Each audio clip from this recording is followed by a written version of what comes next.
So, mga sangkay, si Alan Cayetano na daw po ang posibleng susunod na dadamputin mga sangkay ng otoridad.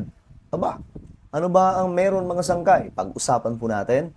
Anyway, bago tayo mag-umpisa sa mga hindi pa po dyan nakakapag-subscribe sa ating YouTube channel, makikita nyo po yung subscribe button sa baba ng video na to.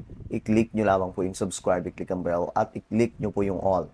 Sa mga nanonood po sa Facebook, follow nyo po yung ating Facebook page. Okay. Guys, umuugong kasi ngayon ang balita no, na itong si Alan Peter Cayetano ay isusunod na daw po mga sangkay na bababagsakin. No? At ewan ko anong kaso po ang sinasabi nila dito mga sangkay. Pero ayon nga po dito, is Alan Cayetano next? NBI digs up Caldero, Kikiam. Ayan po mula po sa Daily Tribune mga sangkay na balita. At marami po ang nakabantay nito ngayon kasi ayon po sa mga lumalabas na report na lahat daw po ng mga nasa side ng yung mga nagpaplanong imbestigahan pa rin ang flood control, sabi, mga sangkay, talagang ipakukulong. No? At mga kababayan, mga sangkay, tayo na pong humusga sa mga nangyayari sa ating bansa, no? Tayo na po mismo ang, kumbaga, magsabi kung ano po talaga yung mga nagaganap na ganito, damputan, siraan, wasakan. We know na ang politics ay napakagulo po talaga at napakabasura. Ako, mga sangkay, lagi ko po yung sinasabi sa kahit na sino, na ang politikang ito ay wala akong kwenta, napakawalang kwenta po talaga. Kasi nga po sa Pilipinas, wasakan po, siraan, at hindi po natin alam na kung ano ang totoo sa kanila, mga sangkay. Alam lang po natin no, na itong mga ito may mga personal agenda. Kaya kapag may mga issues na lumalabas, di na po natin malaman mga sangkay kung sino ba talaga yung nagsasabi ng totoo. Kung sino ba talaga ang nagsasabi ng katotohanan. Ngayon, mga sangkay, ito yung balita. Of all the billion peso scandals gathering dust, the NBI suddenly reached back to 2019 and pulled out the SEA Games and the political baby Alan Peter Cayetano once carried out like a trophy. Okay, so binalikan po nila itong mga sangkay. Itong nangyari noon, kasi nagkaroon po ng SEA Games noon, di ba? Nagkaroon mga sangkay noon ng issue na may nangyari na naman daw pong korupsyon, mga sangkay. Pero, siyempre, ewan ko paano po nila iano yan, paano po nila hahatakin yung ganong klaseng issue ng NBI para lang po ipakulong itong si Alan Cayetano. Pero, ang pagkakaalam ko, mga sangkay, itong mga to, ready to ano na talaga. Ready to jump in. Ibig sabihin, makulong man sila, wala na po ata silang pakialam. Let the people judge kung ano po ang kanilang ginagawa. Kita nyo si Marcoleta, mga sangkay, hindi natakot daw. Ngayon, itong sila Joel Villanueva at Chis Escudero, yun daw po yung mga natakot mga sangkay. Ayon po sa kanila.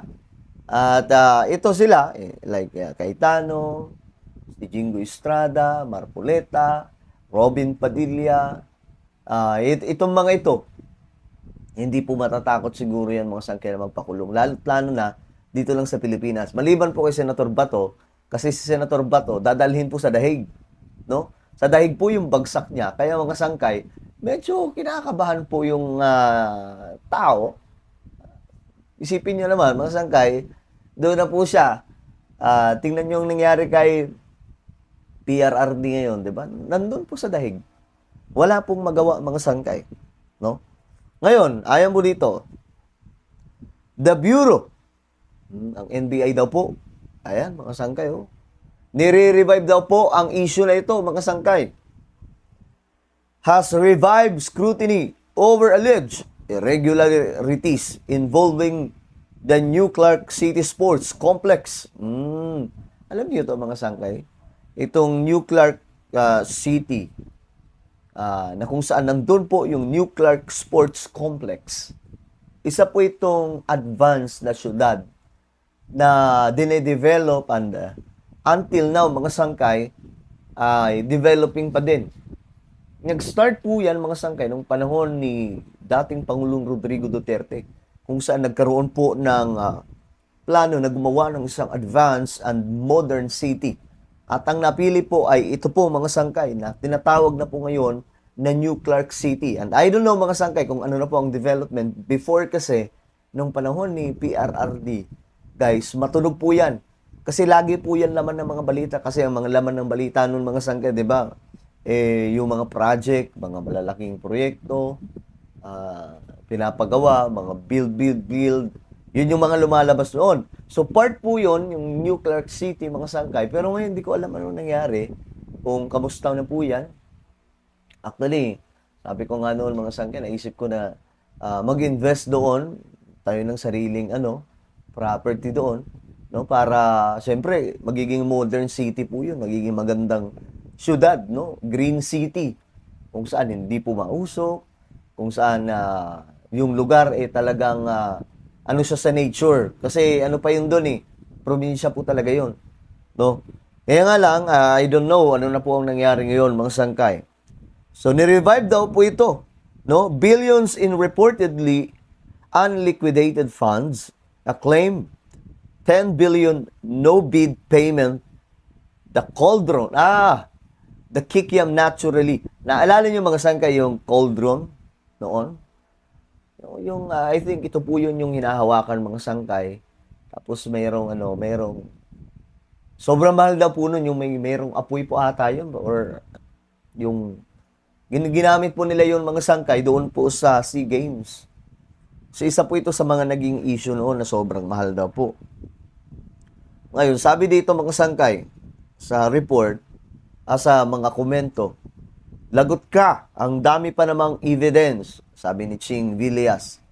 Sabi naman ni Dandy Delisano, then ask Vince Dizon, the chief implementer of SEA Games. Nalimutan yata ni Matibag ito. Actually, mga sangkay, isa po doon sa mga officials ng nakalimutan ko lang mga sangkay. Basta nagpapatakbo sa New Clark City, I don't know. Si Vince Dizon, no? Pero I don't think, mga sangkay, nakasali po siya sa korupsyon. Dapat lang, kaya pala todo tanggol kay Lustay Kauri pala, sabi po nitong RJ's Take PH. Sabi naman ni Inads, bilyones, kung dumali si Caldero, lupit mo. Okay, so, tingnan po natin kung saan tutungo ito. Hanapan po ito ng basura. Pare-parehas lang po ito sila mga sangkay.